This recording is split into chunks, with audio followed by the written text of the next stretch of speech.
Olá pessoal, bem-vindo a este canal. Vou mostrar a vocês a hora. Vou colocar aqui, ó, hora e data de hoje. Vamos ver, ao vivo, 11 horas e 51 minutos. Hoje é segunda-feira, dia 27 de julho de 2026. Fuso horário de Brasília, que é 3 horas a menos do que o fuso horário de Greenwich, tá vendo? O meridiano de Greenwich, que é o meridiano padrão, referência da hora no mundo. Nós aqui de Brasil, né, no caso da capital, né, que é um dos fusos horários que o Brasil usa, o maior, é esse aqui. 11 horas e 51 minutos. Dia 27 de julho, certo? Hoje é uma segunda-feira. Segunda-feira. Eu estou aqui acompanhando meus canais aqui na internet, eu estava observando. O último vídeo que eu gravei neste canal, tá aqui, foi dia 4 de julho, foi ainda este mês. Então, vou gravar outro aqui, outro conteúdo, ainda em cima desses assuntos aqui, desse vídeo, que eu gravei no dia 4, que era sobre o Papa e o aceno dele ao mar, né? Essa nova forma que o Papa encontrou para poder manter a ilusão latina no mundo todo, né? A ilusão dos latinos que se espalharam pelo mundo. Então ele está usando uma nova estratégia de marketing, o Papa, certo? O Papa. E aqui eu mostro algumas coisas envolvendo essa estratégia, que ela não vai dar certo. Por que que ela não vai dar certo? Né? Que obviamente você, se você estiver acompanhando as notícias como eu estou, você há de ver que não dá para continuar conduzindo a política, a economia dos povos por meio de marketing, certo? Não dá. Quem ainda está fazendo isso, o Papa, né, está fazendo isso para o malefício de si próprio, né? Assim como o Papa, outros estão nesse mesmo caminho, que, enfim, desse caminho, na verdade, dos latinos. Mas então, continuando aqui, ainda neste assunto, né, do Papa, das condições humanas da Terra de hoje, vamos aqui, vou mostrar agora já atualizado já para o dia de hoje, dia 27 de julho, algumas informações que você precisa saber, meu amigo, informações que o Papa deveria estar mostrando para os fiéis da Igreja Católica. Deveria estar visibilizando estas coisas, afinal de contas, está acontecendo justamente no eixo de poder principal da catolicidade ainda no mundo, que é a Espanha, né? Vamos ver aqui, vamos fazer uma pequena, como é que dizer, uma pequena pesquisa aqui, uma pesquisa sobre religião, vamos ver. Vamos colocar assim, países com maiores populações católicas do mundo. Vamos ver o que aparece aqui nessa pesquisa básica. Com a ajuda da IA, vamos ver o que a IA nos mostra. Populações mais católicas do mundo, né? Países com maiores populações católicas, com total de fiéis. Vejamos, Brasil, líder mundial, com a população católica, a maior quantidade de população católica do mundo. Cerca de 13% do total da população católica do mundo está no Brasil. Depois, o México, um país aqui latino-americano. Depois, Filipinas, um país do Sudeste Asiático. Estados Unidos, países aqui ao norte da América. E República Democrática do Congo, na África. Veja que aqui são os países, considerando a população destes países. O total de fiéis e a população desse país. Agora, vamos ver os 10 de maior população católica. Vamos ver aqui nesse site. México, de novo aqui Brasil, México, Filipinas, Estados Unidos, Itália, França, Colômbia, Polônia e Espanha. Espanha é o 9º país mais católico do mundo. Se você considerar que esses países da América Latina que falam espanhol, pode-se dizer, são países espanhóis ainda, porque tem uma cultura espanhola, e só são católicos porque têm cultura espanhola, a gente pode dizer que os hispânicos, certo? Os que falam espanhol e os que falam português, no caso do Brasil, é um país que fala português, são a maior população católica do mundo. Então, os latinos que falam português, espanhol e francês e italiano, né, que são as línguas latinas, ainda constituem a maior parte da população católica. A esmagadora maior parte da população católica é latina, ou seja, fala a língua ou línguas latinas. Pois muito bem, o Papa, que é o chefe da Igreja Católica, portanto, ele deveria estar preocupado com as populações, com a real situação política, social, econômica que se encontram esses países. Não é nada fácil, certo, senhores? Vou destacar aqui a Espanha. Veja só o que está acontecendo na Espanha agora. São notícias atualizadas de hoje. E está acontecendo incêndios na Espanha e na França, mas principalmente na Espanha. Veja lá, incêndios de proporções gigantescas em áreas povoadas, certo? Que tem população. E eles não têm quem apague.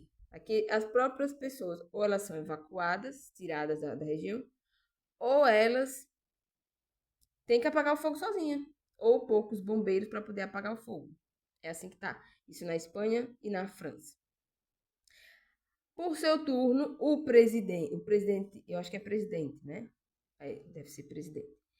A liderança política lá da Espanha, que é este senhor chamado Pedro Sánchez, que é de esquerda, é da esquerda europeia, que é aliada do Foro de São Paulo, quero deixar bem claro aqui, vou destacar aqui para você, ó. Vou botar aqui, Foro de São Paulo. Foro de São Paulo é uma associação de partidos políticos de esquerda que se organizou através do encontro que eles fizeram lá em São Paulo, na década de 90, 1990, com o protagonismo do PT, exatamente, meus amigos do PT brasileiro, esse grande partido político do Brasil. Ele encabeçou a grande organização Foro de São Paulo, que reuniu não apenas partidos políticos da América Latina e do Caribe, partidos políticos de esquerda, certo? Partidos políticos de esquerda, como também partidos políticos da Europa, partidos políticos de esquerda da Europa, certo? Então, note bem o que eu estou falando para você, meu amigo. Este pessoalzinho latino, não só os da América, mas também os da Europa, eles estão ferrados. Simplesmente isso, ferrados, né? No sentido, vou até colocar aqui no Google para você identificar comigo o significado dessa palavra, que é uma espécie de neologismo da língua latina, sabe? Vou botar aqui, ferrado. Significado, para você entender o significado dessa palavra. Eu uso bastante essa palavra. Ferrado significa estar numa situação muito difícil, com problemas financeiros ou atrapalhado, o que os castelhanos falam atrapado, mas também pode indicar um animal com ferradura ou alguém teimoso. Então, isso aí eu uso bastante para descrever o comportamento de algumas pessoas que eu observo no meu cotidiano. E eu posso dizer para você com toda a clareza semântica, o pessoal do Foro de São Paulo, absolutamente todos os partidos, organizações de esquerda, aliados a este sistema de pensamento, sintetizado aí nos encontros, documentos do Foro de São Paulo, este pessoal está ferrado. Entenda? Para que você, né, você se precaveja, né? Se você esteja em algum desses países que sofre a influência devastadora, nefasta desse pessoal do Foro de São Paulo, olha só, a zona de influência deles. América Latina, inteirinha. E o Caribe, né? E claro, o pessoalzinho da Europa, da esquerda europeia, não podemos esquecer, eles também fizeram parte aí de muitos desses encontros do Foro de São Paulo, certo? Então, esse pessoal, eles estão numa situação, assim, ferrado, né? Eu não tenho como descrever. E agora eles têm o apoio semântico administrativo da China, que a China também agora está aí participando das conversas, no caso, especialmente por causa do Brasil, das conversas do pessoal do Foro de São Paulo. Veja você se isso vai prestar. Não vai. Não vai. Então, veja, meus amigos, o Foro de São Paulo é uma entidade feita em função dos atrapalhamentos que aconteceram depois da Guerra Fria, certo? Quando acabou a Guerra Fria lá no leste europeu, com a dissolução da União Soviética. E eles continuaram com essa iniciativa de esquerda. Quer dizer, que eles viram lá o pessoal da União Soviética ferrados, eles ficaram ferrados, eles se desmembraram porque estavam ferrados, só que o pessoal da América Latina não considerou que aquilo era estar ferrado. Pelo contrário, eles acharam que a luta continuava.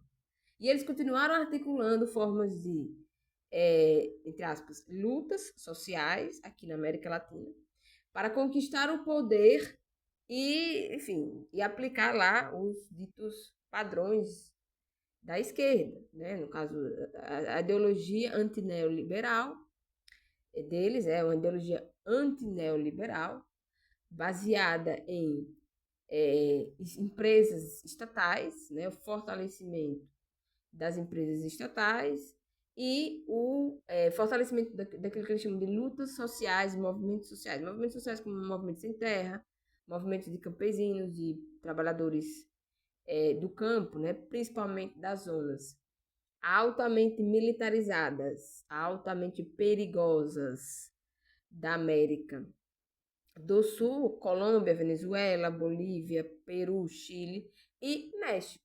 Né? Então, eles estavam basicamente apoiando pessoas armadas, dando apoio e base ideológica, pessoas altamente armadas, violentas e que não tinham outra finalidade na vida a não ser a guerra.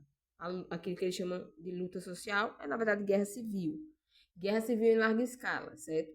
Então, eles sintetizaram essas demandas deles aí em documentos e, quando eles chegavam ao poder, principalmente o PT, que é o mais articulado aí das cobras do Foro de São Paulo, o PT é o mais articulado, porque sabe falar português, né? Os espanhóis, eles não têm tanta sagacidade maligna, eles não conseguem alcançar a sagacidade maligna de quem fala português.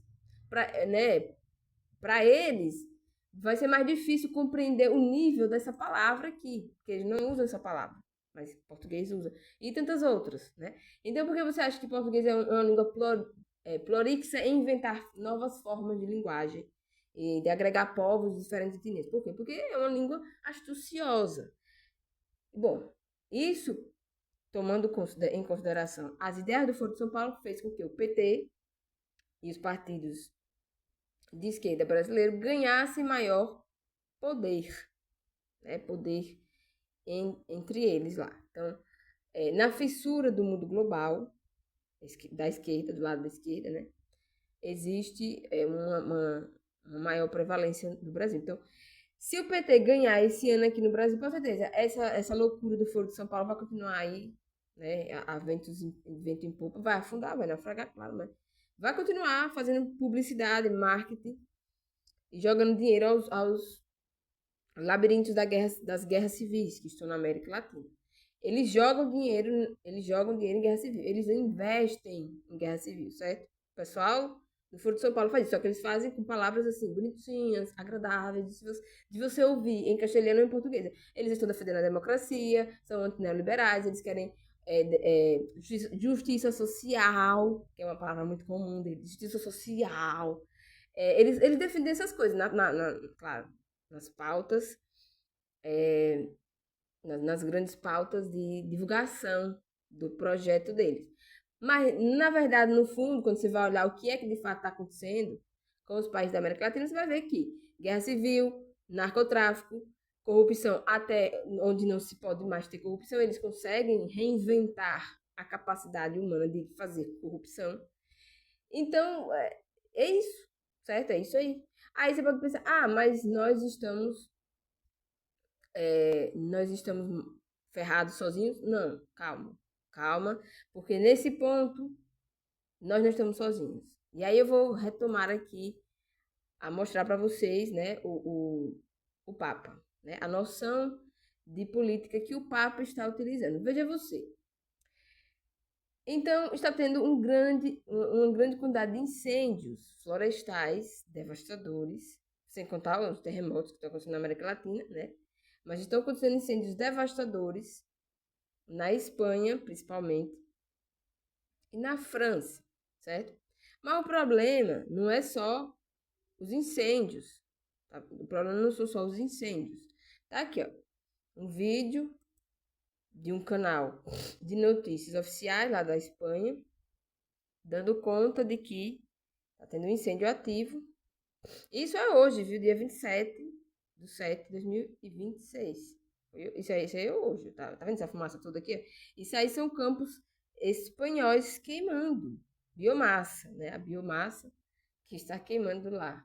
E veja você, isso não começou de hoje. Esses grandes incêndios não começou de hoje. Já há alguns dias, desde o começo desse mês, que a Espanha tem registrado, a Espanha, também a Alemanha, a França tem registrado recordes de temperatura. As temperaturas lá na Espanha chegaram a 41, 43 graus. Eu coloquei aqui, eu deixei anotado aqui no meu computador, eu deixei anotado aqui as notícias que davam conta da Espanha. Depois eu vou mostrar aqui, tem as notícias que eu estou acumulando aqui no meu hardware online. Eu estou acumulando notícias, que é para depois esse pessoalzinho da integração latino-americana não vir, né, arrumar confusão para cima de mim, porque esse pessoal aqui, eles são meus inimigos. Eles são meus inimigos. Sabe, o inimigo mal que eles pintaram lá no Foro de São Paulo? Sabe que é o inimigo da integração latino-americana? É uma coisa chamada neoliberalismo. Eles chamam de neoliberalismo. Eu sou neoliberalista. Eu virei, né? Não necessariamente eu sou, mas eu virei por causa deles. Por causa da loucura deles, eu virei neoliberal. Aí eu sou inimiga deles. Então, se eles puderem me destruir, me exterminar, eles vão fazer isso. Então, para que isso não aconteça, eu estou fazendo o quê? Estou acumulando notícias, né? Porque é a única forma deles não me excluírem da face da terra. Acumular notícias que provam que tudo aquilo que eles disseram acerca do neoliberalismo é mentira. São puras mentiras, invenções, factoides, que na verdade os vilões são eles. Eles é que são os vilões. O pessoal do Foro de São Paulo, exatamente, meus amigos. Você se surpreenda. Essa novela vai acabar e eu vou vencer. Porque eles é que são os malvados. Eles, o pessoal verdadeiramente neoliberal, como eu, não faz nada de mal contra a humanidade. Eu posso dar garantias para você que eu não estou fazendo nada de mal contra a humanidade. Veja em que se baseia o meu neoliberalismo. Em pagar todas as contas em dia, em pagar todos os impostos, todos os juros, todas as regras em dia. É esse o meu neoliberalismo. E veja você que mal eu faço a humanidade, né? Nenhum.